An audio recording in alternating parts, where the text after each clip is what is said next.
artikel motivator dan inspirator di radio, penyiar radio, dan beberapa ada TV nasional juga dia. Terus selanjutnya di sini ada sebuah kanan kiri aja, tombol kanan kiri.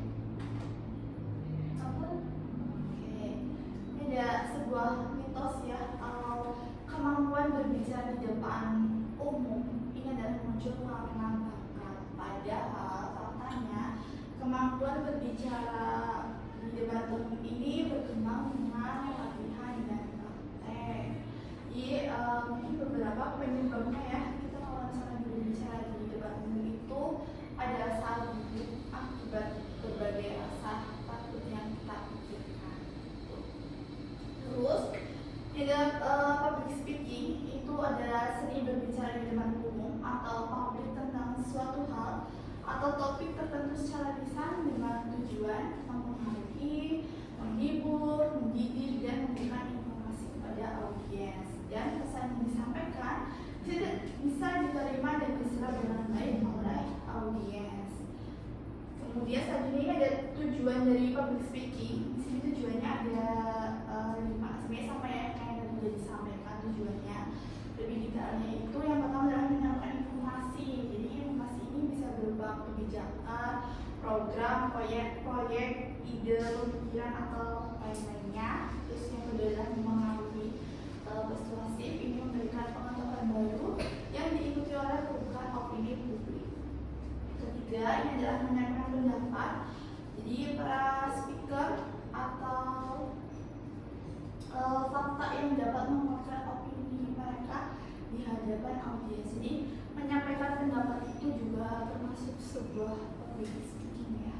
Yang keempat, ini adalah memotivasi menggunakan kata dan kalimat yang mampu menyajikan semangat para audiens yang biasa sudah kita lakukan ya setiap morning briefing ataupun closing briefing. Kita memberi semangat kepada teman-teman CS kita gitu. Terus terakhir, ini adalah tujuannya menghibur atau disebut juga untuk saat ini trennya itu adalah stand up comedy, di mana public speaking menjadi gaya penyampaiannya gitu. Kemudian ini ada elemen public speaking. Yang pertama adalah speaker atau pembicara. Jadi seorang pembicara itu harus menguasai materi berbicara interaksinya kepada audiens. Terus ada audiens. Ini ada seorang public speaker sangat diwajibkan untuk memahami siapa dan seperti apa audiens. Ini kayak sekarang ya, paham siapa sih audiens yang sedang mendengarkan gitu. Terus jenis audiens juga itu berdua. Yang pertama adalah immediate audience atau audiens langsung. Seperti sekarang ini mereka langsung dikenai oleh pesan yang disampaikan oleh public speaker. Terus yang kedua adalah remote audience atau audiens dari jauh, adalah mereka yang terkena dampak secara tidak langsung pesan yang disampaikan oleh pembicara. Tadi beberapa contoh ada ketika kita bicara di Google Meet, Zoom, atau misalkan seorang YouTuber kadang dia bikin video ya yang gak ada audiens di depannya, tapi kan dia audiensnya ya secara online gitu. Itu tentangnya remote audience. Terus elemen selanjutnya ini adalah message atau pesan, merupakan isi dari public speaking. Dalam penyampaiannya ini dapat disesuaikan dengan metode pelaksanaannya, apakah lagi di dalam jaringan atau luar jaringan. Terus jenis kegiatannya juga apakah itu formal, informal, semi-formal. Kemudian ada noise.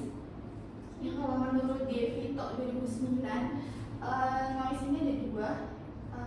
Noise dengan signal ini perbedaannya adalah signal itu segala macam informasi atau pesan yang ingin didengar oleh audiens, sedangkan noise adalah segala sesuatu yang tidak ingin didengar dan mengganggu audiens saat mendengar. Terus yang kelima ini adalah konteks. Jadi di konteks ini ada 4. Yang pertama adalah fisik, psikososial, temporal, sama kultural. Kalau yang fisik itu adalah tempat dan lingkungan yang sebenarnya digunakan sebagai tempat berbicara, entah itu ada di ruangan, di lapangan, terbuka, gedung, terus beserta peralatan dan perlengkapan yang ada di dalamnya. Kemudian yang psikososial adalah hubungan antara speaker dengan audiensnya. Temporal ini adalah waktu dan jamnya. Kemudian kultural ini adalah mencakup kepercayaan, gaya, nilai, bahkan gender. Audiens itu gendernya apa gitu. Entah itu ibu-ibu, bapak-bapak, anak-anak, atau campur gitu. Kemudian elemen selanjutnya adalah channel, menjadi media untuk membawa signal kepada audiens. Kemudian yang terakhirnya adalah ethics atau etika, berbicara mengenai benar, salah, indikasi moral yang ada dalam misalnya. Jadi walaupun kita public speaking, kita juga harus tetap memperhatikan apa yang kita bicarakan, bahwa yang kita bicarakan harus tetap berdasarkan norma-norma gitu. Jadi tetap dijaga sesuai dengan aturannya. Terus ini ada metode public speaking. Jadi di metode public speaking ini menurut Rahmat 2011 ada 4. Yang pertama adalah impromptu, yang kedua adalah manuskrip, ketiga memoriter, keempat adalah extemporal. Kalau impromptu itu adalah tidak ada persiapan teks sebelumnya. Kalau manuskrip ini membaca naskah atau teks. Ketiga memoriter, menghafalkan naskah terlebih dahulu, dan keempat adalah extemporal. Itu mempersiapkan garis besar konsep, pidato atau pesan yang akan disampaikan. Kemudian ini ada macam-macam teknik komunikasi. Jadi kan dijelaskan juga terkait macam-macam teknik komunikasi. Menurut Effendi ini ada 4. Yang pertama adalah komunikasi informatif, untuk penyampaian pesan oleh seseorang kepada seseorang lainnya untuk memberitahukan sesuatu tanpa mengharapkan efek apa. Jadi hanya informasi saja. Komunikasi persuasif, yang penyampaian pesan oleh seseorang kepada orang lain agar berubah sikap, opini, dan tingkah laku atas kepada sendiri. Kemudian komunikasi koersif, di penyampaian pesan oleh seseorang kepada orang lain dengan ancaman atau sanksi.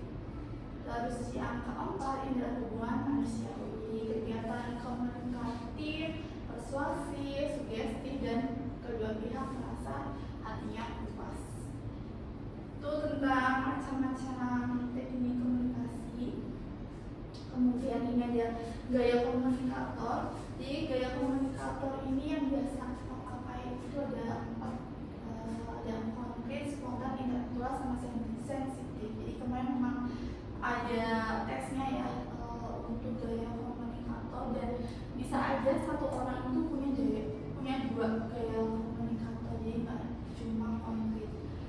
Bisa aja ada yang konkret terus yang satunya sensitif, atau spontan satunya juga intelektual.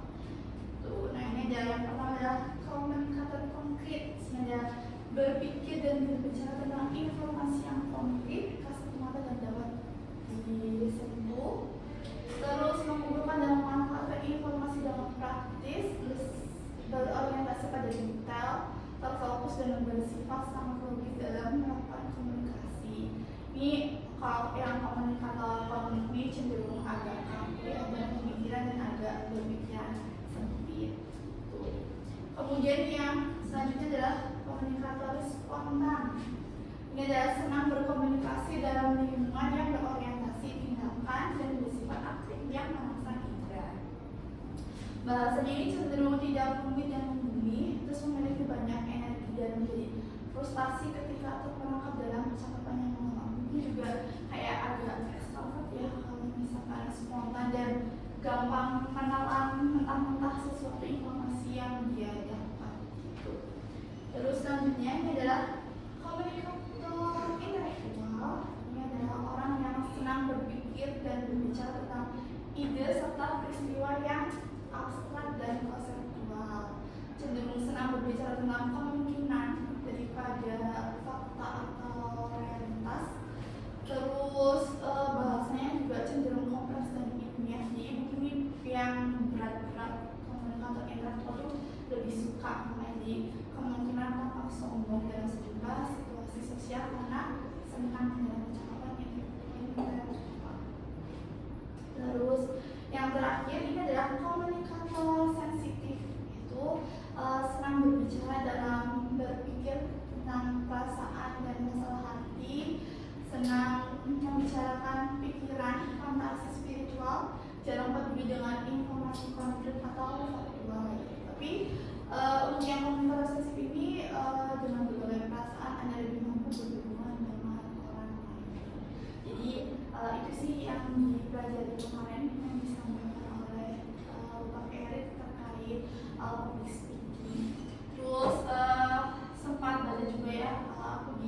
sosial ada tuh kata-kata kalau sebenarnya public speaking ini bukan kayak nggak ada rumusnya ya, bukan kayak matematika yang ada rumusnya, tapi public speaking ini kita harus belajar latihan terus menerus biar kita bisa berbicara di depan